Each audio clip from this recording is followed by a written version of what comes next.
اعوذ باللہ من الشیطان الرجیم بسم اللہ الرحمن الرحیم اللہم صلی علی محمد و آل محمد۔ کتاب دروس تمہیدیہ فی القواعد الرجالیہ ہے نا، یعنی یہ بہرحال ان کی روش رہی ہے شیخ باقر اروانی کی کہ وہ کسی بھی مطلب کو چاہتے ہیں کہ جتنا آسان ہو سکے وہ آسان سے آسان تر کر کے طلباء کی خدمت میں پیش کریں۔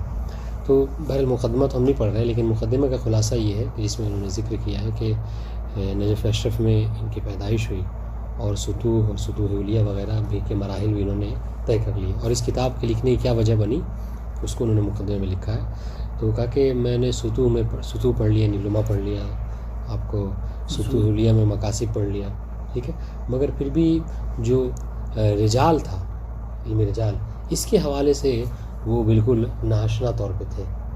کیوں؟ اس لیے کہ وہ ایک سمجھ لیجیے فکری اور نظری بات تھی، اس کو کوئی پریکٹیکل نہیں ہو رہا تھا۔ واضح انشاءاللہ، یعنی رجال کے اوپر کوئی خاص کتاب بھی ویسی نہیں تھی جو پڑھائی جاتی ہو۔ تو انہوں نے دیکھا تھا کہ بس یہ کہہ رہے کہ ہم درس میں جاتے تھے، یہاں تک کہ کہہ رہے ویسے خارج تک ہم پہنچ گئے تو علماء کہ ویسے خارج میں جاتے تھے تو بس یہ کہہ دیتے تھے کہ مثلا فلاں جو ہے کیا ہے موثق ہے، فلاں جو ہے وہ ثقہ نہیں ہے، فلاں جو ہے کیا ہے اس کا مثلا وہ ثقہ ہے، اور فلاں جو ہے کیا ہے مثلا صحیح ہے، اس طرح کی چیزیں سن لیتے تھے، مگر یہ کہ اس کی کوئی ایسی کتاب نہیں تھی ہاں کہ جس کی طرف جو ہے کیا ہے جو یہ بتائے کہ آخر کیا قاعدے ہیں کسی راوی کے موثق ہونے یا نہ ہونے کے اوپر، ٹھیک ہے، یا جو پریکٹیکل طور پر بتا سکے کہ ہم کس طریقے سے کسی روایت سے استنباط حکم شرعی کر سکتے ہیں رجال کو دیکھتے ہوئے۔ بات انشاءاللہ تو نے کہا کہ ہم نے دیکھا کہ ہاں اس کا ایک طریقہ یہی تھا کیا کہ لوگ کہا کرتے تھے کہ مثلا کہ جس کو نجاشی نے موثق کہہ دیا وہ موثق ہے، جس کو شیخ طوسی نے موثق کہہ دیا وہ موثق ہے، ٹھیک ہے، اور جس کو نجاشی اور شیخ طوسی نے موثق نہیں کہا وہ موثق نہیں۔ تو وہی جا کر ان کی فہرست اٹھایا کرتے تھے اور اس میں دیکھ لیا نام میں اگر ثقہ ہے تو ثقہ، نہیں تو نہیں، کہ ایز اے کوئی قاعدہ، ٹھیک ہے، کوئی معلومات جو کیا ہے ہمارے ذہن میں یہ چیز نہیں تھی۔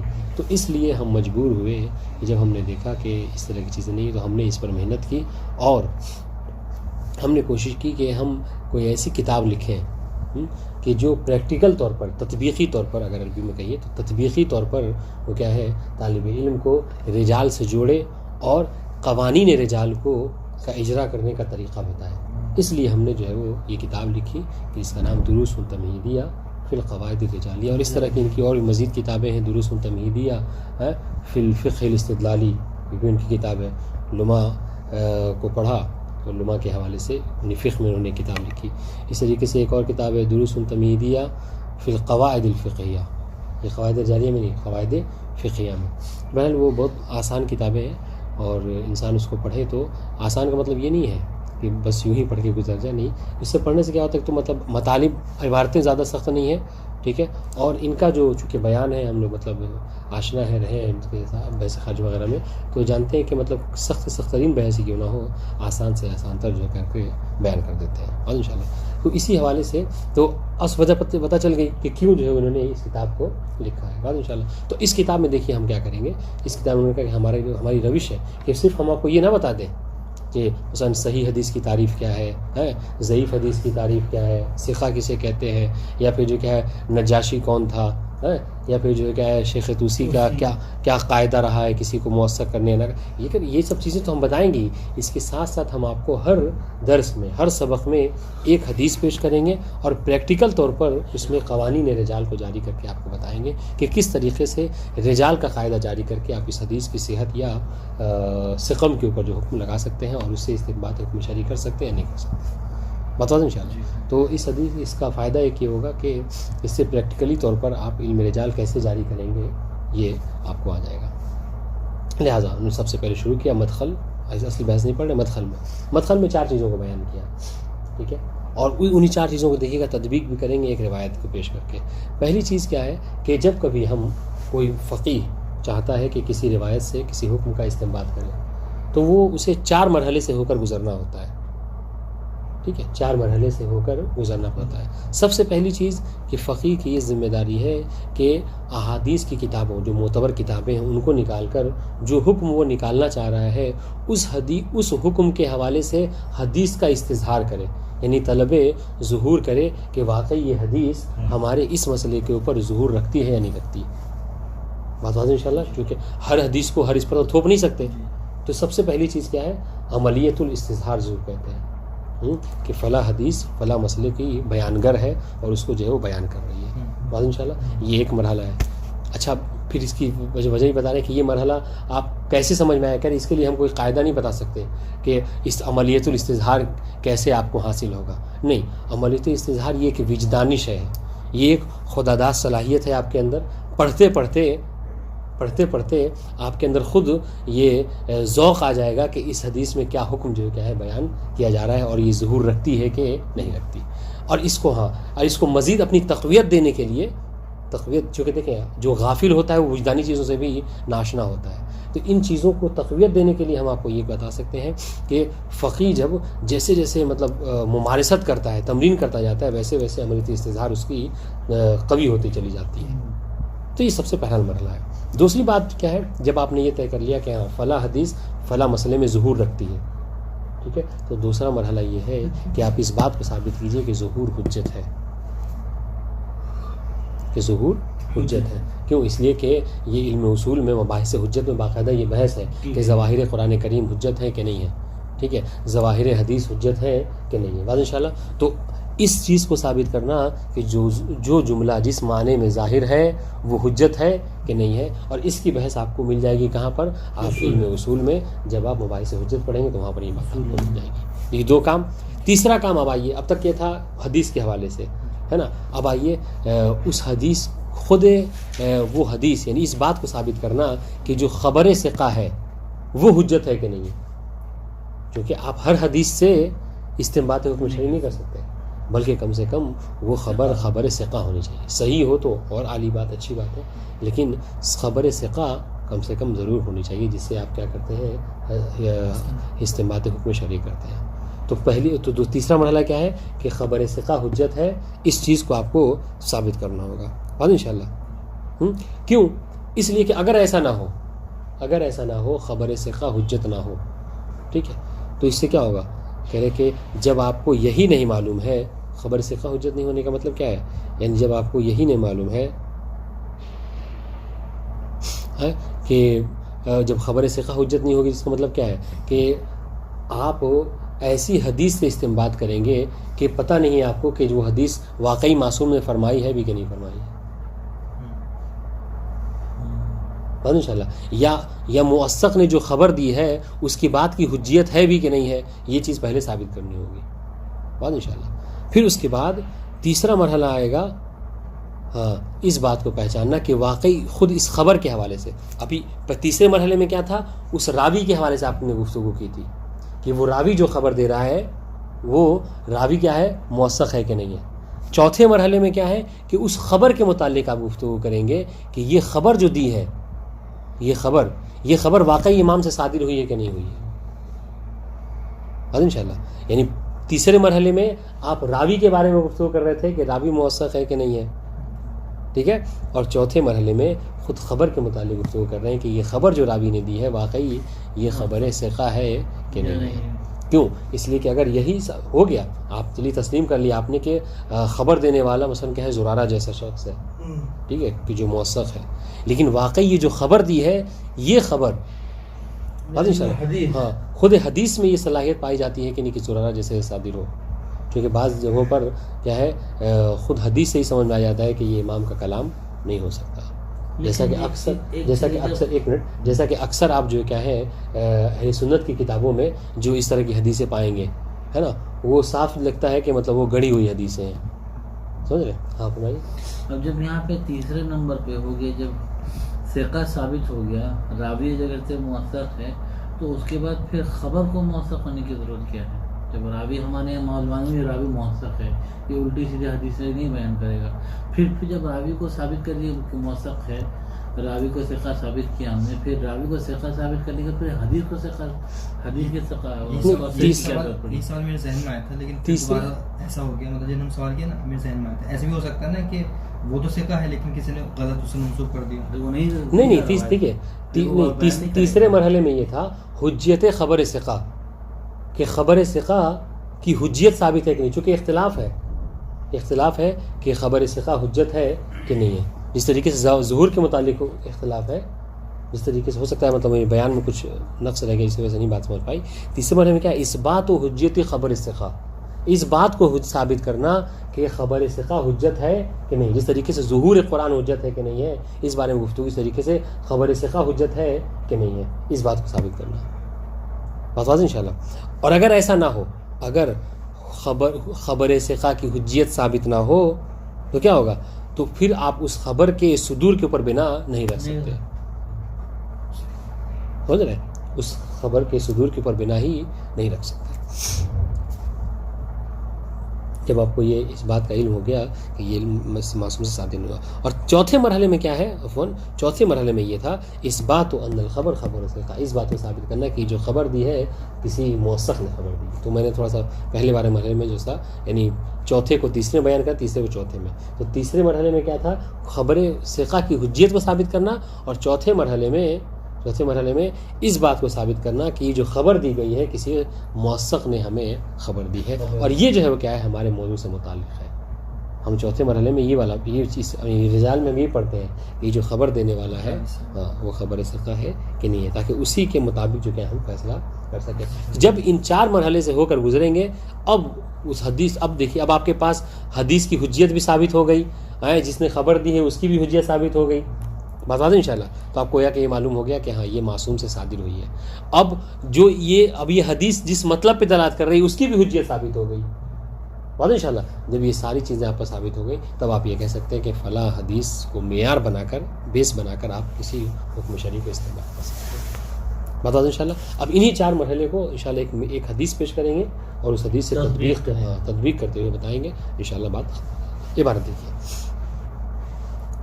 بہرحال اس میں عبارتیں زیادہ ہیں، مطالب تھوڑا کم ہے، تو ہم کوشش کریں گے کہ مطالب عبارت زیادہ پڑھیں تاکہ زیادہ پڑھ سکیں. سنیے ترجمہ عبارت دیکھیے گا. اذا واجہ الفقیہ روایتا واراد استنباط حکم شرعی معین منہا، جب فقیہ کا سامنا ہو، فقیہ متوجہ ہو، فقیہ کا سامنا ہو کسی روایت سے، اور اس روایت سے فقیہ کیا کرنا چاہتا ہے؟ کسی معین حکم شرعی کا استنباط کرنا چاہ رہا ہے. فعلیہ القیام بمہمات تالیہ، اس کو چاہیے کہ یہ جو نیچے کے نکات ہیں ہے نا، 4 نکات ہیں، ان پر وہ پہلے وہ ان امور سے ہو کر گزرے، تب جا کے وہ استنباط حکم شرعی کر سکتا ہے. ٹھیک ہے، یہ جو مہمات تالیہ ہے، جو مہم کام ہے، ان پر توجہ دیں. سب سے پہلا مرحلہ کیا ہے؟ اثبات و دلالت روایہ علی الحکم المعین. پہلی چیز تو یہ ثابت کرے کہ یہ جو روایت ہے، جس روایت سے وہ اس مسئلے کا استنباط کرنا چاہ رہا ہے، اس بات کو ثابت کرے کہ یہ روایت فلاں حکم معین حکم کے اوپر دلالت کر رہی ہے. ٹھیک ہے، پہلی بات.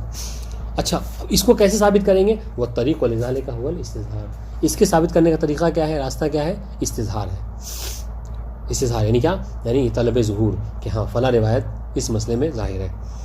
فمتا مستظہر منہ الدلالہ علی ذلک الحکم تم المطلوب. پس اگر اس بات کا استظہار ہو گیا، جب اس بات کا استظہار ہو گیا کہ فلاں روایت فلاں حکم کے اوپر دلالت کر رہی ہے، تو تم المطلوب ہو گیا کہ اس نے مطلوب کو اپنے پا لیا. اب اس روایت سے بیس بنا کر وہ حکم دے سکتا ہے، لیکن ابھی بھی مرحلہ ہے.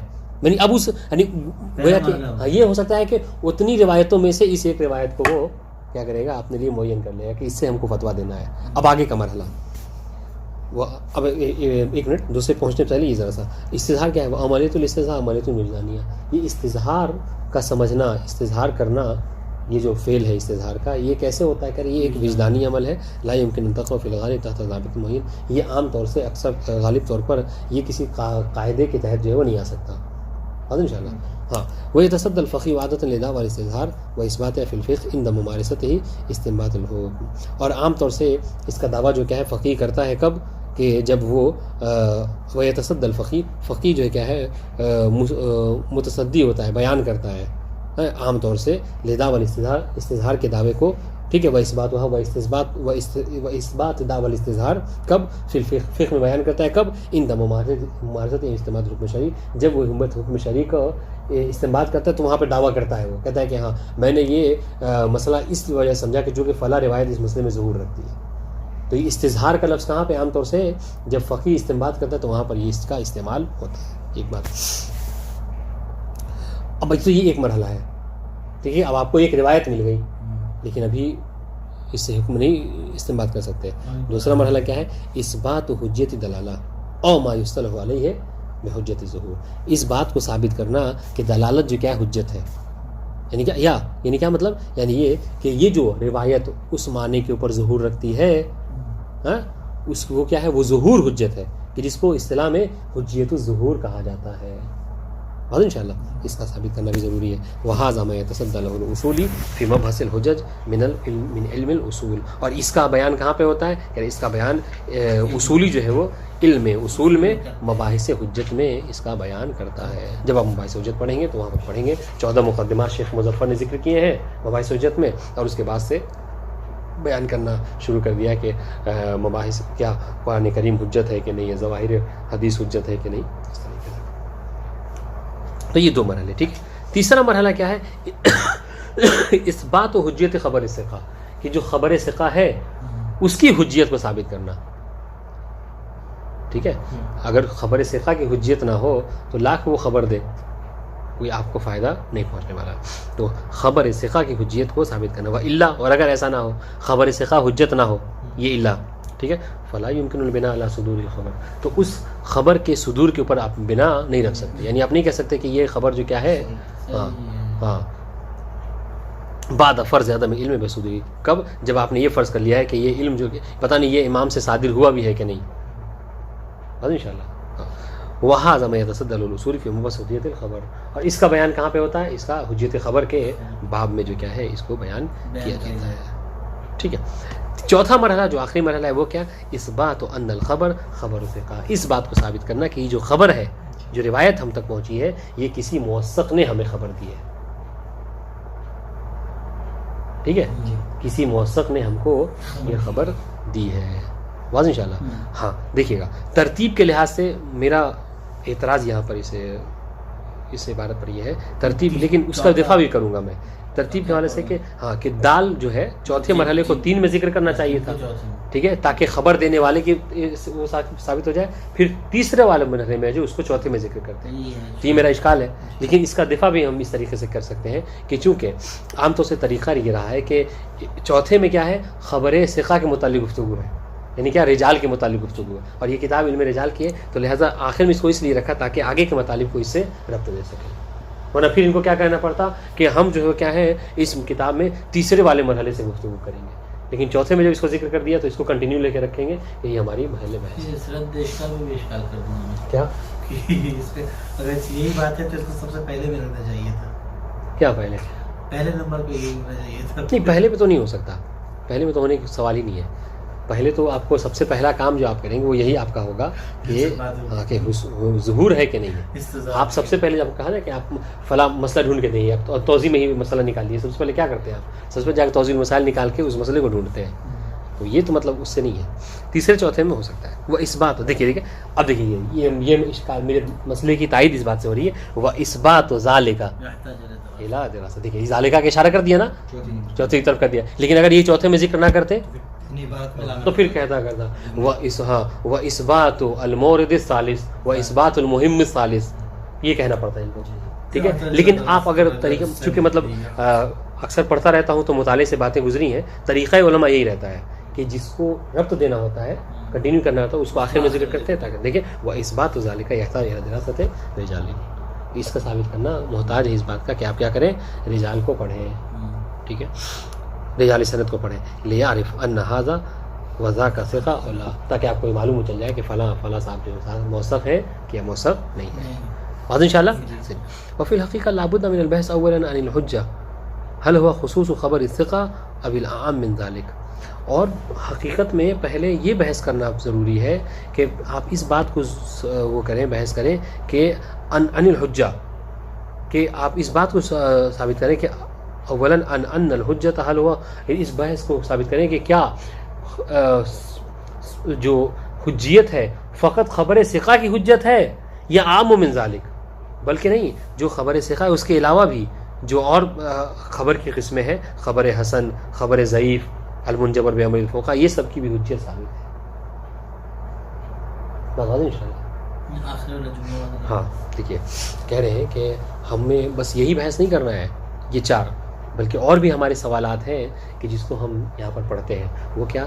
وہ یہ کہ ہم اس بات پہ بحث کریں کہ حجیت جو ہے، ٹھیک ہے، حجیت یعنی فقط خبر ثقہ کے لیے ہے یا خبر ثقہ سے جو نیچے ہیں. ابھی آگے انشاءاللہ ابھی انشاءاللہ آگے ایک بحث آئے گی اقسام الحدیث میں. ہم نے پڑھی وہاں پہ اقسام الحدیث کتنے ہیں؟ 4 ہیں. صحیح، ثقہ، ٹھیک ہے، حسن، ضعیف. نہیں وہ سب بعد میں ہے، لیکن یہ جو ہے وہ 4 ہی ہے: صحیح، ثقہ، حسن اور ضعیف. بعد انشاءاللہ. تو اب یہ جو حسن ہے اس کا تو سب سے اعلیٰ مرتبہ ہے. عفواً صحیح، جس کے تمام ثقات جو ہے کیا وہ روایت کرنے والے سب شیعہ اثنا عشری ہوں. تو یہ تو اس میں تو کوئی شک ہی نہیں، ڈاؤٹ ہی نہیں کہ وہ حجت ہے. مسئلہ ثقہ کے حوالے سے، ٹھیک ہے. اور ثقہ میں بھی کہتے ہیں کہ مطلب وہ ثابت ہے چونکہ حجت ہے. حالانکہ اس بارے میں بحث کی جاتی ہے کہ خبر ثقہ حجت ہے کہ نہیں ہے. چونکہ خبر ثقہ کا مطلب کیا ہے؟ خبر ثقہ مطلب ہو سکتا ہے کہ کوئی سنی خبر دینے والا ہو، جیسے سکونی، وہ کسی اور مذہب کا ہے لیکن وہ جھوٹ نہیں بولتا ہے، اس کو جھوٹ بولتا ہوا نہیں دیکھا گیا ہے. تو اس کے متعلق بحث ہے کہ اس کی خبر حجت ہے، حدیث حجت ہے کہ نہیں ہے، اس نے اگر امام سے کچھ نقل کیا ہے. بات واضح انشاءاللہ. تو یہ محل بحث ہے. اب اس سے ہٹ کر کہہ رہے کہ جب خبر ثقہ اس سے بھی جو پائنتر ہے، یعنی اس سے نیچے کا جو درجہ ہے کون سا؟ حسن والا. واضح انشاءاللہ. اور اس سے نیچے جو کیا ہے؟ ضعیف. تو ان سب کے متعلق بھی گفتگو کی جاتی ہے کہ حسن و ضعیف بھی کیا حجت ہوتے ہیں کہ نہیں ہوتی. یہ دیکھیے وفی الحقیقہ لابد من البحث. اولا حقیقت میں ہمیں پہلے یہ بحث کرنا ہوگا کہ ان الحجہ حل و خصوص خبر ثقہ، کہ حجیت کیا فقط خبر ثقہ کے لیے ہے؟ اب العام من ذلک، یا نہیں فقط خبر ثقہ حجت نہیں ہے بلکہ خبر ثقہ کے علاوہ اور جو ہے وہ بھی حجت ہے. مثلا خبر حسن، خبر ضعیف. ضعیف بھی، ضعیف کا ہمیشہ ضعیف تو حجت نہیں ہے، مگر وہ خبر ضعیف کے جو منجبر بے عمل الفقہ ہے، یعنی خبر ضعیف ہے لیکن علماء نے ہر دور میں اس کے اوپر عمل کیا ہے. تو کہتے ہیں کہ گرچہ وہ حدیث ضعیف ہے لیکن چونکہ مشہور علماء نے اس پر عمل کیا ہے تو اس کے ضعف کو کیا ہے یہ کم کر دے گا. چونکہ اگر وہ واقعی ضعیف ہوتی، قابل ترک ہوتی تو علماء اس پر عمل نہ کرتے. انشاءاللہ یہ بحث ہم پڑھیں گے، لیکن فی الحال کے لیے اصطلاحات واضح ہوگی کہ نہیں ہوگی؟ بتا دیں انشاءاللہ. جی. تو کہنے کا مطلب یہ بحث ضروری ہے کہ فقط حجیت خبر ثقہ کے لیے ہے یا حجیت جو کیا خبر ثقہ سے عام، یعنی حسن کے لیے بھی ہے، ضعیف کے لیے بھی. اس بارے میں ہم بحث کریں گے. سنیے گا. وَإِذَا كَانَ الْحُجَّةُ هُوَ خُصُوصُ خبر ثقہ فَمَا هُوَ الطَّرِيقُ لِإِثْبَاتِ وَثَاقَةِ الرَّاوِي. اب سنیے، آپ نے کہا کہ ہم بحث کریں گے اور بحث کر کے ہم نہیں مثلا فرض کر لیجئے نتیجہ یہ نکلا کہ نہیں حجیت فقط خبر ثقہ کی ہے اور خبر حسن و ضعیف کی جو حجیت نہیں ہے. فرض کر لیجیے یہ نتیجہ نکلا تو کہہ رہے کہ اس نتیجے کے بعد بھی ایک اور مرحلہ ہے، ایک اور سوال ہے. وہ یہ کہ کسی بھی اذا كان الحجہ ہوا خصوص خبر ثقہ، جب حجت فقط خبر ثقہ ہے، فما ہوا طریق الاثبات وثاقت راوی، تو کسی راوی کی وثاقت کو کیسے ثابت کیا جاتا ہے؟ اس کا راستہ کیا ہے؟ آپ کیسے کہتے ہیں کہ فلاں موثق ہے فلاں موثق نہیں ہے؟ اس کا طریقہ کیا ہے؟ فہلت سنیے گا، فہلت طریق ینحصر بشہادت شیخ الطوسی والنجاشی کما ذهب الیہ بعض الفقہاء. تو کیا کسی کی وثاقت کو ثابت کرنے کا راستہ بس یہی ہے کہ آپ یہ کہہ دیجئے کہ چونکہ شیخ نجاشی نے کہا ہے کہ فلاں موثق ہے لہذا وہ موثق ہے، شیخ طوسی نے کہا ہے کہ فلاں موثق ہے لہذا وہ موثق ہے؟ کیا یہ طریقہ ہے یا اس کے علاوہ بھی او ہونا کا طرق نخرا، ٹھیک ہے ہاں، یا اس کے علاوہ بھی اور کوئی طریقہ ہے جیسے کا ورود الراوی فی اسناد کامل زیارت، جیسا کہ کامل زیارت ایک کتاب ہے کامل زیارت، ٹھیک ہے ابن قلوی کی. کہہ رہے اس کے بارے میں بعض فقہاء کا قول ہے کہ جو کامل زیارت میں جتنے راوی ہیں سب کے سب جو کہیں موثق ہیں. تو اب سنیے، اب کوئی ایسا راوی سنیے گا، اب کوئی ایسا راوی ہے کہ جس کی وثاقت شیخ طوسی شیخ نجاشی نے نہیں کی مگر اس کا نام کامل زیارت والی کتاب میں ہے، تو وہ موثق ہوگا کہ نہیں ہوگا؟ اگر اس معیار کو اپنائی تو وہ ہوگا انشاءاللہ. ہاں. اور تفسیر القمی، یہ کہتے ہیں کہ تفسیر القمی بھی جو ہے سب موثق ہے. تو اگر نجاشی اور شیخ طوسی نے کسی کی وضاحت نہیں کی لیکن اس کا نام تفسیر القمی میں ہے راویوں میں، تو کیا وہ حجت ہوگا کہ نہیں ہوگا؟ تو کہہ رہے اگر اس بیس کو اپنائیے، اس طریقے کو اپنائیے تو کہنے وہ بھی حجت ہوگا. ٹھیک ہے. اور روایت الاجلہ عنہ، یہ بعض علماء نے کہا ہے کہ نہیں وثاقت صرف نجاشی اور شیخ طوسی سے مخصوص نہیں ہے، بلکہ اگر ہم نے یہ دیکھا کہ بڑے بڑے علماء نے، بڑے بڑے راویوں نے اگر کسی سے روایت کی ہے، زرارہ جیسے آدمی نے کسی سے روایت کی ہے، ٹھیک ہے، حمران ابن عیون جیسے لوگوں نے کسی سے روایت کی ہے، تو مطلب کیا ہے کہ وہ کسی غیر معتبر شخص سے روایت نہیں کر سکتے تو اس سے بھی اس کی وثاقت ثابت ہو سکتی ہے. یہ بھی ایک راستہ ہے. تو ہدایت مجھے ہے علی ابن ابراہیم قمی کی جو تفسیر قمی اور کامل زیارت میں اس کے سارے کے پہلے بھی سنا تھا تو کہ سارے کے سارے راوی اس کی موثق ہیں. ہاں جو بھی روایت ملے سب موثق. ہاں یہ مطلب خود کے لکھنے والے کا دعویٰ ہے کہ ہم نے اس میں بس وہی لکھا ہے کہ جو ہم نے موثق سے دریافت کیا ہے, سنا ہے. حالانکہ اس کو ابھی بحث ابھی جتنی ہم باتیں پڑھ رہے ہیں نا ہر ایک کی تفصیل آنے والی ہے, اور ایک تفصیل آنے والی. اور تفسیر قمی میں شاید حدیثی کسا بھی تو ہے نا, یعنی قرآن کی تفسیر ہے اس میں جس تفسیر قمی میں جو ہے راوی انہوں نے جو نقل کیا نا سے حدیثی کسا, جابر عبداللہ انصاری وہ تو معتبر ہے, تو کوئی مشکل ہی نہیں ہے. اس میں بھی شامل ہے کہ حدیثی کسا بھی مطلب تھوڑا سا ضعیف ہے. سر خیر دیکھیے تو تفسیر قمی ابھی سب کی وہ آنے والی ہے تفصیل. ٹھیک ہے, اس طریقے سے وہ روایت رضی اللہ عنہ کسی جلیل القدر کا کسی سے روایت کر رہا ہے, وہ اس سے بھی اس کی وثاقت ثابت ہو جاتی ہے.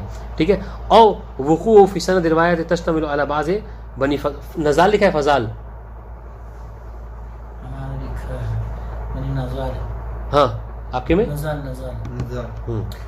تو یا پھر یہ کہ کسی کا نزال بھی او وغیرہ. ٹھیک ہے, یا پھر یہ کہ کسی راوی کا بنی نزال کے سند میں وہ ہونا, کیا کہنا, مشتمل ہونا, یعنی سند میں اس کا آ جانا ذکر. کہتے ہیں اس میں بھی چونکہ بنی نزال نے ہمیشہ جو کیا ہے موثق سے روایت کی ہے, لہٰذا اگر کوئی راوی ایسا ہے کہ جس سے ان لوگوں نے روایت کی ہے لہٰذا وہ مستند ہوگا, موثق ہوگا. تو یہ سب طریقے بھی ہیں کہ جس کے ذریعے سے ہم کسی کی راوی کی وثاقت کو ثابت کر سکتے ہیں انشاءاللہ. تو یہ سارے طریقے ہیں یا صرف یہی طریقہ ہے کہ جس کی وثاقت شیخ طوسی اور شیخ نجاشی نے کی وہی موثق ہے. وہ کہیں گے شیخ باقر یہ کہیں گے کہ نہیں طریقہ صرف یہی نہیں ہے کہ جس کو شیخ نجاشی یا طوسی نے کہہ دیا وہی موثق ہوگا, نہیں, اس کے علاوہ بھی اور طریقے ہیں. ان میں سے بعض کو اپنائیں گے اور بعض کو رد کر دیں گے انشاءاللہ آگے آنے والی بات. ٹھیک ہے, وَإِذَا كَانَ پڑھتے رہتے ہیں. ٹھیک ہے, وَإِذَا كَانَ سَنَدُ الْخَبْرِ ضَعِيفًا, اگر کوئی خبر ایسی ہے, کوئی حدیث ایسی ہے کہ جس کی سند ضعیف ہے, ٹھیک ہے, ہاں, فَهَلْ يُمْكِنُ الْإِسْتِعَانَةُ بِنَظَرِ تَعْوِيضِ صَحِيحِ, تو کیا ہم اس کی سند کو, جو کہ ہمیں سند جو ملی وہ ضعیف ہے, تو کیا ہم اس کی سند کو نظریت تعویض سے درست کر سکتے ہیں کہ نہیں؟ نظریت تعویض کسے کہتے ہیں انشاءاللہ ابھی بات آگے آنے والی ہے. نظریت تعویض اسے کہتے ہیں کہ دیکھیے گا, نظریت تعویض یہ ہے کہ ایک روایت ہے کہ جس کو تعویض مطلب بدلنا کہتے ہیں.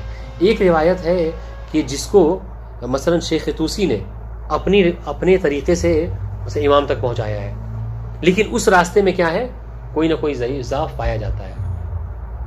ٹھیک ہے, اور دوسرا راستہ شیخ صدوق کا ہے. ٹھیک ہے, اس راستے اور اسی حدیث کو انہوں نے بھی نقل کیا ہے, لیکن کیا ہے ان کے راستے میں کوئی ضعیف آدمی نہیں ہے. ٹھیک ہے, تو شیخ طوسی اور شیخ صدوق نے جو راستہ نقل کیا ہے اس میں کوئی ضعیف نہیں ہے, شیخ طوسی نے جو نقل کیا ہے کوئی ضعیف ہے. سنیے گا, اور شیخ طوسی شیخ صدوق تک جو پہنچتے ہیں وہ کیا ہے, وہ ان کے درمیان میں بھی کوئی ضعیف نہیں ہے. بہت انشاءاللہ. تو کیا ہم اس بات کو بیس بنا کر یہ کہہ سکتے ہیں کہ وہ روایت درست ہے, گرچہ شیخ طوسی نے کے راویوں میں کوئی ضعیف ہے, لیکن چونکہ شیخ صدوق نے بھی اسی کو روایت نقل کیا ہے اور ان کے میں وہ نہیں ہے, لہٰذا اس جو ضعیف والا طریقہ ہے اس کے بدلے میں وہ جو معتبر طریقہ ہے وہ جو کیا ہے اس کے راستے پہ آ جائے گا, اور اس طریقے سے اس کی وثاقت ثابت ہو جائے گی. انشاءاللہ اس کی تفصیل جو ہے مزید آنے والی ہے. ٹھیک ہے, اس کو نظر آئے ان هذه الاسئلہ, تو یہ جو اتنے سوالات تھے ان 4 مہمات کے بعد کہہ رہے وما شاکر نحاول فی هذا الكتاب الاجابۃ علی بعضها, ہم کوشش کریں گے اس کتاب میں ان سوالوں کے جواب دیں. کتنے اہم باتیں ہیں یہ, یعنی اچھا ہم کیوں جواب دیں, لیتسنى للطالب اذا ما وصل الى مرحلة الاستنباط. یتسنى کہتے ہیں یعنی آسان ہو جانا. ٹھیک ہے, کسی مشکل کا آسان ہو جانا, ہاں, تاکہ طالب علم کے لیے آسان ہو جائے. کیا اذا ما وصل الى مرحلة الاستنباط, کہ جب وہ کل چل کر جب آپ لوگ استنباط کریں, استنباط حکم شرعی ہے نا, وحاول الدخول فی ذلک المیدان, اور اس میدان میں جب طالب علم داخل ہونا چاہے استنباط حکم شرعی کے, تو کیا ہوگا اجتیاز الاراقیل من هذه الناحیہ. اراقیل کہتے ہیں مشکلات کو. ٹھیک ہے, تاکہ وہ کیا کرے، عراقیل کو یعنی جو مشکلات ہیں اس طریقے کی جو مشکلات اس کے ساتھ پیش نہ آئیں اگر ان مسائل کو وہ حل کر لیتا ہے تو. بات واضح انشاءاللہ. دعویٰ ہاں عفواً وعلى الطالب عند دراسته لهذه المطالب التي سوف نقوم باستيراز بعضها ان يفكر.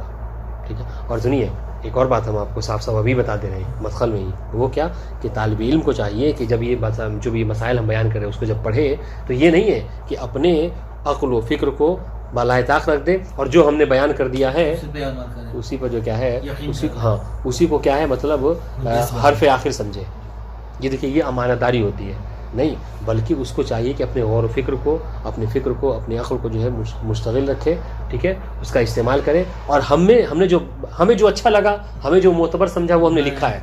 تو اگر طالب علم غور و فکر کرے گا ہو سکتا ہے کہ ہم سے اچھا طریقہ اس کے پاس کوئی ہو اور ہم نے جس کو معتبر کا ہو سکتا ہے اس کو قابل اشکال ہو. تو اس کا مطلب کیا ہے کہ ہماری اس کتاب کو آپ کیا ہے حرف آخر نہ سمجھیے، بلکہ خود آپ غور و فکر کیجئے. اگر کوئی بات قابل اشکال ہے تو اس کو قابل اشکال ہی سمجھیے اور جو صحیح طریقہ ہے اس پر آپ عمل کیجئے. سنیے وعلی طالب عند دراست المطالب، ان مطالب کو پڑھتے وقت طالب علم کو چاہیے کہ وہ کیا کرے، التی سوف نقوم باستیراز بعض ہے کہ جس کو کل تو نہیں بیان کریں گے اس کتاب میں، لیکن جو بعض ہم مطالب بیان کرنے والے ہیں ان میں کیا کریں، ان یفکر. طالب علم کو چاہیے کہ وہ کیا کرے، غور و فکر کرے.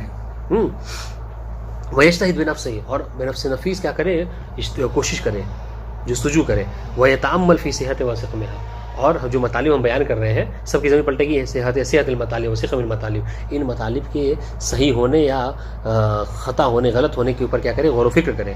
ولا یعتمد دعوانا او دعوا غیرنا، اور یہ نہیں کہ بس آنکھ بند کر کے ہم نے جو کہہ دیا بس وہی صحیح ہے. ٹھیک ہے. یا ہمارے علاوہ جو انہوں نے کہہ دیا وہی صحیح ہے، نہیں، بلکہ وہ سوچائے کہ وہ خود ہی غور و فکر کرے کہ بے کون یا صحیح ہے، ہاں، یا ہم سے ہمارے غیر نے جو کہہ دیا کہ یہ صحیح ہے. فإن هذا المجال ليس مجال التقلید، اس لیے کہ ہم کیوں ایسا کہہ رہے ہیں کہ آپ خود غور و فکر کیجئے، اس لیے کہ یہ تقلید کا وہ نہیں ہے، باب نہیں ہے کہ آپ کو کہہ دیا کہ آپ تقلید کر لیجئے، جو ہم کہہ دیں وہی صحیح ہے، نہیں. بل مجال الاجتہاد، بلکہ یہ اجتہاد کا میدان ہے. ٹھیک ہے.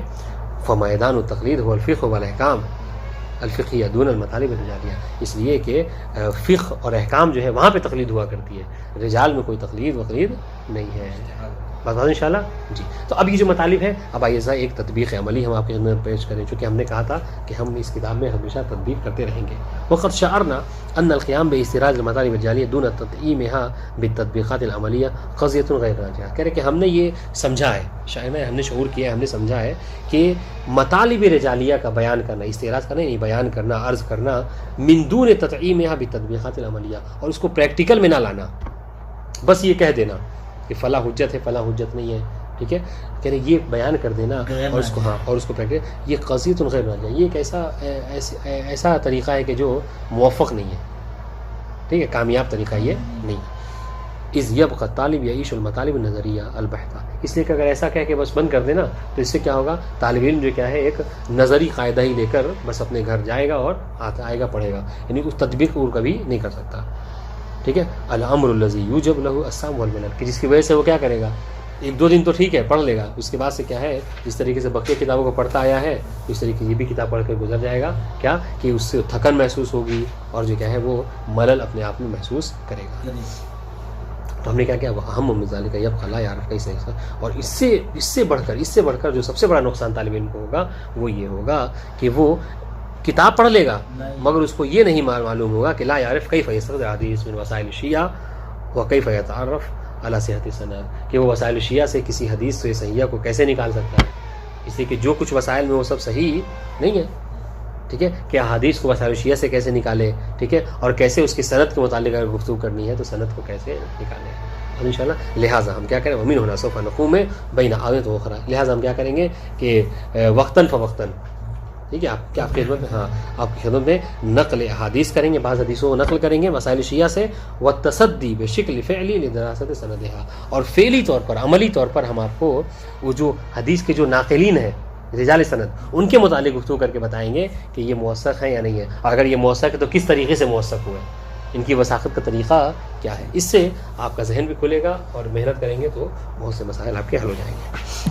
تو سب سے پہلی تدبیر ہم یہاں پر ایک حدیث ذکر کر رہے ہیں، اس کے رجال حدیث کو دیکھیے کیسے جانچا پڑتا جاتا ہے کہ یہ موثق ہے کہ نہیں ہے. آئیے وعلی سبیل المثال نطرح المثال التالی لنؤکد للطالب ضرورت التعرف علی ما سنقوم باستعراضہ من المطالب الرجالیہ. ہم مثال کے طور پر ہم یہاں پر نیچے ایک مثال پیش کر رہے ہیں, ٹھیک ہے, تاکہ ہم طالب علم پر یہ تاکید کر سکیں کہ ان چیزوں کا جاننا کتنا ضروری ہے. ضرورت علامہ سنقوم کہ ہم جو بیان کر رہے ہیں اس کا جاننا کتنا ضروری ہے مطالب رجالیہ میں سے. وہ کیفیت الاستفادہ منہا فی مقام تطبیق, اور مقام تطبیق میں کیسے اس سے استفادہ کیا جا سکتا ہے. قال فی وسائل الشیعہ باب 16 من ابواب مقدمۃ العبادات, حدیث نمبر 1, ٹھیک ہے, ما نصہ, ٹھیک ہے, یہ ایڈریس ہے انشاءاللہ. اب آئیے حدیث. محمد بن یعقوب کون ہے یہ؟ الکلینی. حسنتم.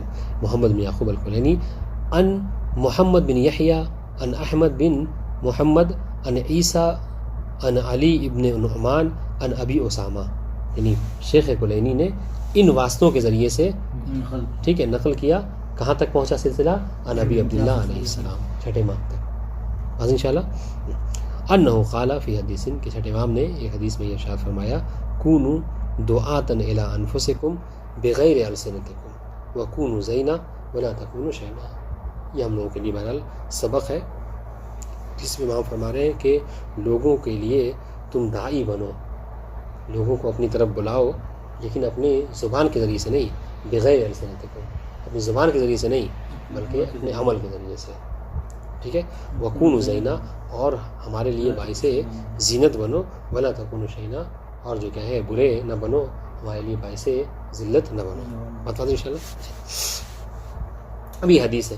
اب آئیے ہم آپ کو بتاتے ہیں کہ یہ حدیث کی موثق ہے نہیں ہے, اس سے استنباط کر سکتے ہیں نہیں کر سکتے ہیں, اس کا کیا طریقہ ہے. سب سے پہلی بات, ان الحدیث المذکور قد نقل حر العاملی من الکافی للشیخ الکلینی بقینۃ قولی فی ولایۃ سند محمد بن یعقوب الذی هو الکلینی. سب سے پہلی بات تو آپ یہ سمجھ لیجئے کہ حر عاملی نے, حر عاملی کون؟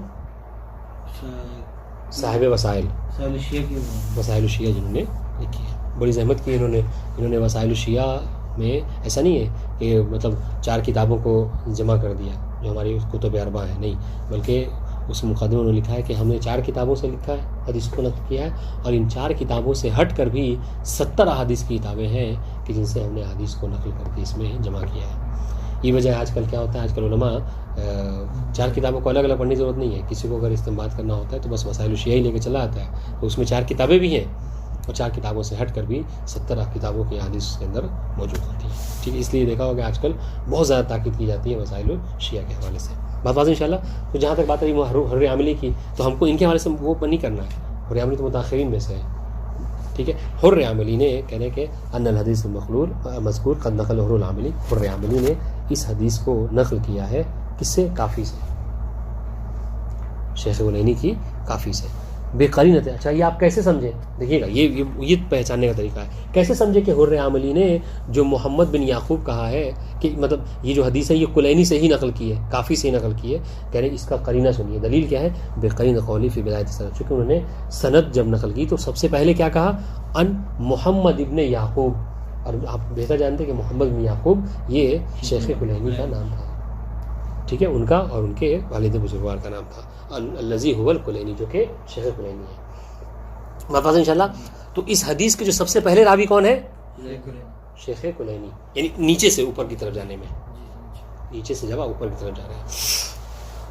اب آئیے, تو سب سے پہلے ہمیں کیا کرنا ہوگا؟ سب سے پہلے ہمیں شیخ کلینی کے حوالے سے دیکھنا ہوگا کہ یہ موثق ہے کہ نہیں ہے, ٹھیک ہے. سب سے پہلا مرحلہ ولی تعارف علی حالث. جی حدیث تو آپ نے دیکھ لی, جو کہ حدیث جو کیا ہے کافی جیسی کتاب میں ہے, حدیث کافی جیسی کتاب میں. اور ایک بات بتائیں کہ ابھی سے آگے سے لے کر, ٹھیک, آپ کا اشکال صحیح ہے, لیکن ابھی آپ سمجھ لیجیے کہ ہم نے 3 مرحلے طے کر لیے ہیں. پوچھیے کیوں؟ پڑھتے ہیں نہیں, سب سے پہلے حدیث ہی تو اٹھائیں گے. نہیں, وہ اس لیے کہ چونکہ ہم علم رجال پڑھ رہے ہیں, اور انہوں نے طریقہ آپ کو ایڈریس بتا دیا ہے کہ بقیہ جو 3 مرحلے ہیں آپ کو طے کرنا ہے, تو آپ اس کے ایڈریس بتا دیا. علم اصول میں مباحث حجت میں جائیے, علم اصول میں حجت خبر واحد کے بحث میں جائیے, اور پہلا مرحلہ تو وجدانی تھا. تو ہم چونکہ علم رجال پڑھ رہے ہیں لہٰذا ہم ڈائریکٹ آپ کیا کریں گے بحث سند کے حوالے سے کریں گے. بتا دیں انشاءاللہ. جی, تو اس لیے دیکھیے ڈائریکٹ جو بات کیا ہے سند سے شروع کر دی انہوں نے. تو اچھا ولی تعارف علی حال سند مذکور نقوم بہذا شکل.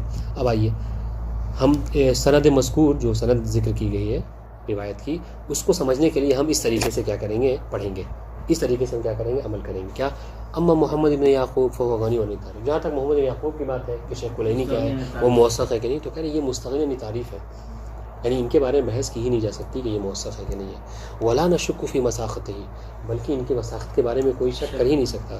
بلکہ ہم نے تو یہاں تک پڑھا ہے اور ہماری ایک ویڈیو بھی ہے اس کے حوالے سے کہ شیخ کلینی ہمارے علماء شیعہ میں سے ایک ایسے عالم دین گزرے ہیں کہ جن کے لیے حتیٰ اہل سنت بھی شیخ الاسلام کہا کرتے تھے ان کو. جی حتیٰ اہل سنت بھی شیخ الاسلام کہا کرتے تھے انہیں. یہ بہت بڑی بات ہے. یہ ہاں جی بات ان شاء اللہ. ولا نشک فی وثاقتی, تو ہم تو چھوڑیے ہمارے جو مخالف ہیں وہ بھی ان کی وثاقت میں شک نہیں کرتے ہیں. ہاں فلا نشک فی وثاقتی فہو احد, بلکہ وہ کیا ہے بلکہ وہ ہمارے اعلام میں سے جو علم ہے ہمارے نشان ہے, ٹھیک ہے, بزرگ علماء ہیں, ٹھیک ہے, اعلام ہے, وہ ان میں سے ایک ہے. الذین یعتز المذہب الجعفری, کہ جن کے اوپر مذہب جعفری کو فخر ہے, ناز ہے, ٹھیک ہے. وہ یفتخر بہم یقول النجاشی فی حقہ. لیکن پھر بھی آئیے بات رہی تو ہم آپ کو ذکر ہی کر دیتے کہ وہ کون ہے شیخ کلینی. شیخ کلینی وہ کہ جن کے بارے میں نجاشی نے کہا, ٹھیک ہے, کہ شیخ و اصحابنا فی وقت, اپنے زمانے میں وہ کیا تھے ہمارے ہمشیوں کے شیخ ہوا کرتے تھے. بالرأی و وجہہم, ٹھیک ہے, رائے کے حوالے سے, یعنی کوئی رائے جو ہوتی تھی اس میں سب سے آخری رائے شیخ کلینی کی ہوا کرتی تھی, یعنی ان کے اوپر کسی کی رائے نہیں ہو سکتی. اس طریقے سے ووجہہم, ہمارے ہمشیوں کا کیا اپنے زمانے میں ایک چہرہ تھے, ٹھیک ہے. وکان اوثق الناس فی الحدیث واثبت, اور جہاں تک آپ حدیث کی بات ہے تو حدیث کے حوالے سے سب سے زیادہ موثق اور سب سے زیادہ جو کیا ہے اثبت تھے, یعنی کسی چیز کو ثابت کیے رہتے تھے کہ بس یہی حدیث, یہی اسی طریقے سے امام نے فرمایا ہے. نقل و اپنے انتقال میں بہت زیادہ وہ تھے, معتبر تھے ان شاء اللہ. جی ہاں پکے تھے. وتوصیف النجاشی وحدہ الشیخ الکلینی یکفی بلا حاجۃ الی اجتماع قراءۃ القرآن. اور ہم نے یہ بھی ایک وہ ہے کہ نجاشی اور شیخ طوسی ان کا اتنا مطلب بلند معیار ہے رجال میں کہ دونوں میں سے کوئی ایک بھی اگر اپنی کتاب میں کسی راوی کے متعلق کہہ دے کہ یہ ثقہ ہے تو اسی سے وثاقت ثابت ہو جائے گی. جائے کہ کسی کی وثاقت پہ دونوں گواہی دیں, اس کو کیا کہتے ہیں نور علی نور, ورنہ کوئی ایک بھی کہہ دے تو کافی ہے. وہ توصیف النجاشی وحدہ, ابھی شیخ طوسی یا شیخ نجاشی کا اکیلے یا خود شیخ طوسی کا اکیلے کسی کی وثاقت کا دینا یکفی, یہ کافی ہے. بلا حاجۃ الی اجتماع توثیقین, دونوں کی وثاقت کا جمع ہونا ضروری نہیں ہے. وہ اما تو بات واضح انشاءاللہ. جی تو اس لیے ہم نے کیا کیا بس نجاشی کے قول کو نقل کر دیا, ورنہ آپ جس کی کتاب اٹھا لیجئے تو شیخ کلینی کی وہ تعریف ہی کرے گا. بات واضح انشاءاللہ. جی اب آئیے وہ اما محمد ابن یہ چونکہ ہم نے اختصار پہ نہ رکھا, ورنہ ہم شیخ کلینی کی وثاقت پہ آ جائے تو پوری کتاب ایک درکار ہے نہیں, وہ اتنا بڑا چہرہ ہے. سنیے اب تو اس کے بعد دیکھیے دوسرا نمبر پہ کیا ہے, شیخ محمد بن یعقوب نے کس سے نقل کیا, محمد ابن یحییٰ. تب دیکھتے ہیں یہ محمد بن یحییٰ کون ہے, فہو شیخ الکلینی. محمد بن یحییٰ کون ہے, جو کلینی کے شیخ ہے. شیخ یعنی کیا مطلب استاد نہیں, ابھی اس کی یہ بات آئے گی انشاءاللہ اس میں. یہ شیخ الحدیث جب ہم پڑھیں گے تو اس میں یہ گفتگو آئے گی اس کی شرح کیا ہے. یعنی شیخ الحدیث جن سے انہوں نے اپنی کتابوں اپنی حدیثوں کو اکثر لیا ہے, ٹھیک ہے. ہاں, اور وہ استاد بھی ہو سکتے ہیں, غیر استاد بھی ہو سکتے ہیں, ٹھیک.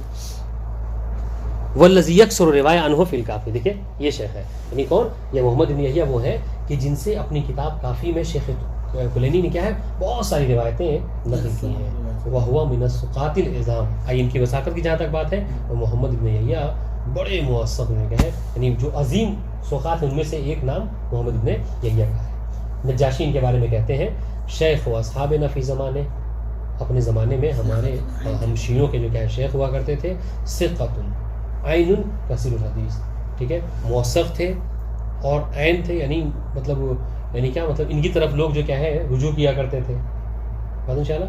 کثیر الحدیث, اور بہت زیادہ ان سے حدیثیں نقل کی گئی ہیں. بات انشاءاللہ. وہ توصیف دیکھیے جملہ کیا تھا, وہ توصیف النجاشی وحدہ او شیخ طوسی یکفی کما تقدم من حیث الاجتماع توصیف. ہم صرف نجاشی کی بات کو نقل کر رہے ہیں. کیوں؟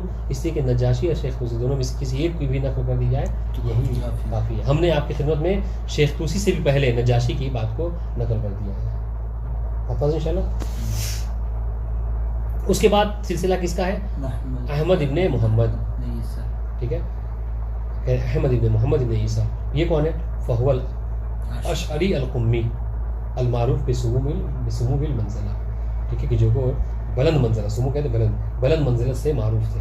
یعنی یہ اپنے زمانے میں محمد احمد ابن محمد ابن عیسیٰ الاشعری القمی جو کہ ایران کے تھے. جی.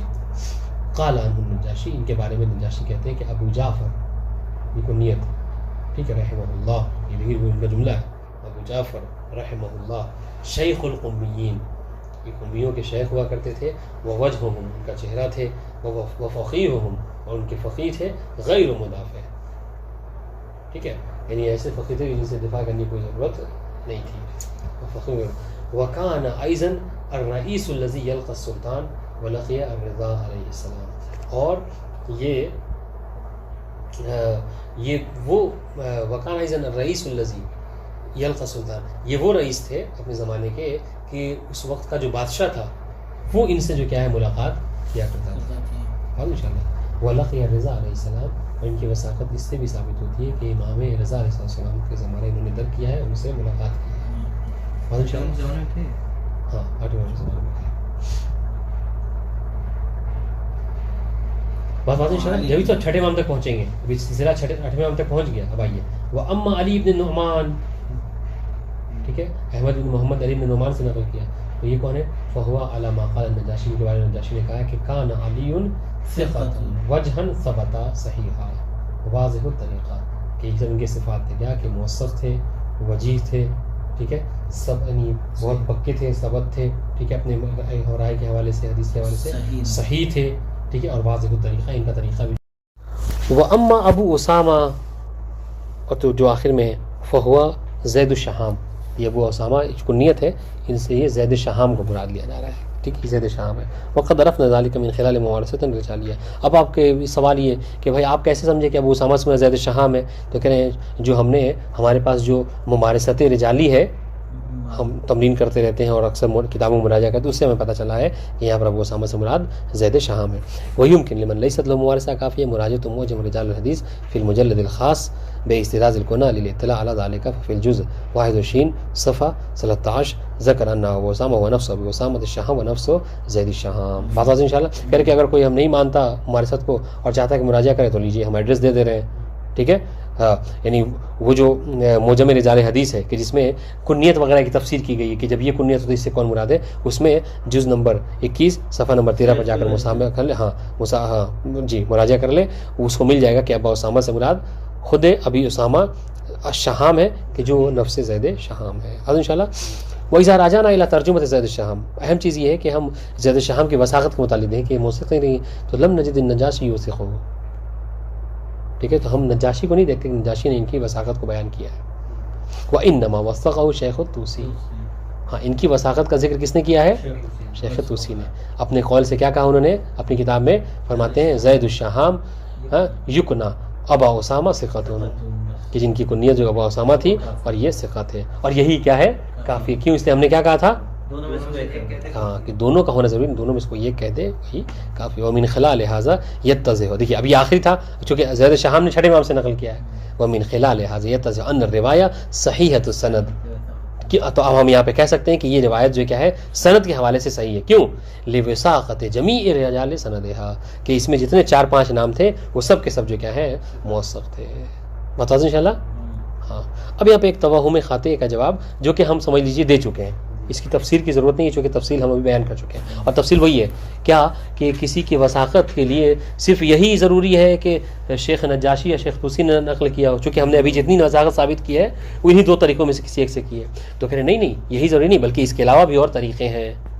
اگر کوئی یہ کہتا ہے کہ نہیں بس وہی طریقہ ہے تو کہہ رہے وہ اس کا وہ توہم ہے، اور ایسا توہم ہے، یہ وہم ہے کہ جو غلط ہے. سنیے، قد یتوہم البعض من خلال تطبیق سابق. ہو سکتا ہے کہ کسی کو گزشتہ جو ہماری تطبیق جو پڑھی اس نے، اس کو یہ لگے کہ ہم نے ہر ایک کی وثاقت میں کس سے ثابت کیا، یا تو نجاشی یا شیخ طوسی.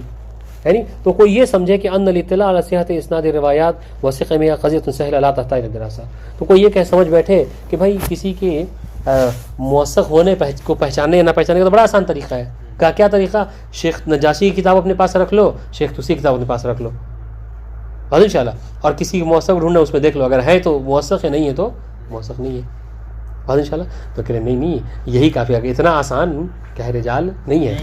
ٹھیک ہے، تو یہ عبارت واضح دیکھیں، علی صحت اسناد روایات کی اسناد کو سمجھنے کے لیے صحت سے سقم یعنی اس کے صحیح اور خطا میں سمجھنے کے لیے کہہ رہے کہ تو بہت آسان کام ہے، یہ اس کو تو پڑھنے کی بھی ضرورت نہیں ہے. وہ ممکن ان یقال فی جملۃ واحدہ، بلکہ ہم ایک جملے میں یہ کہہ سکتے ہیں کہ ان روایت تکون صحیح سند متى ما كان جميع رجال السند هو قد شهد الشيخ طوسی بالنجاشی بواسطہ والا فهي ضعیفہ. بلکہ کہہ رہے تو کوئی یہ کہہ سکتا ہے کہ ہم تو ایک جملے میں اس کو جمع کر دیتے ہیں. وہ کیا کہ اگر کسی روایت کے تمام افراد جنہوں نے روایت کی ہے اگر ان کی وثاقت شیخ طوسی یا شیخ نجاشی نے کی ہے تو وہ سند جو کیا ہے اس حدیث کی صحیح ہے، اور اگر نہیں کی ہے تو مطلب کیا ہے کہ وہ صحیح نہیں ہے بلکہ ضعیف ہے. پھر ضرورت کیا ہے کہ آپ یہ پڑھیے اٹھا کر رجال وغیرہ. تو کہہ رہے وہاذا توہم خاطئون، یہ وہم ہے اور غلط ہے. کیوں؟ لأن طریق الوثاقہ لا ينحصر بشہادت الشیخ ابی النجاشی، اس لیے کہ وثاقت کا جو طریقہ ہے بس یہی دو میں منحصر نہیں ہے، بل ہونا کا طرق اخرى کثیرہ، بلکہ اس کے علاوہ بھی اور بہت سارے طریقے ہیں کہ جن کے ذریعے سے آپ کسی کی وثاقت کو ثابت کر سکتے ہیں. یم البحث عن مدى صحت، کہ جس کی صحت کے متعلق آپ گفتگو کر سکتے ہیں. کما وان هناك ابحاث اخرى، جیسا کہ یہاں پر اور بہت ساری بحثیں اس سے ہٹ کر بھی ہیں کہ لا يمكن طالب الاستغناء عنها كما سيتذ، کہ جن سے طالب علم مستغنی نہیں ہو سکتا. یہ نہیں کہتا کہ ہمیں اس کو پڑھنے کی ضرورت نہیں ہے، انشاءاللہ اس سب کی تفصیل جو ہے وہ آئے گی. ونظرۃ واحدہ علی منهج الابحاث التي سنقوم بها ان شاء اللہ تعالی وفہرست معلومات الکتاب تدل علی ما نقول. ٹھیک ہے، اگر آپ اس پہ نظر کر لیجئے تو وہی کافی ہے اس کی اہمیت کو سمجھانے کے لیے، یا فہرست اٹھا کر دیکھیے تو سمجھ میں آ جائے گا کہ کتنا اہم مطالب ہے کہ جن کو پڑھنا ضروری ہے اور اس سے طالب علم مستغنی نہیں ہو سکتا. فصل اول انشاءاللہ پڑھیں گے. والسلام علیکم ورحمۃ اللہ وبرکاتہ.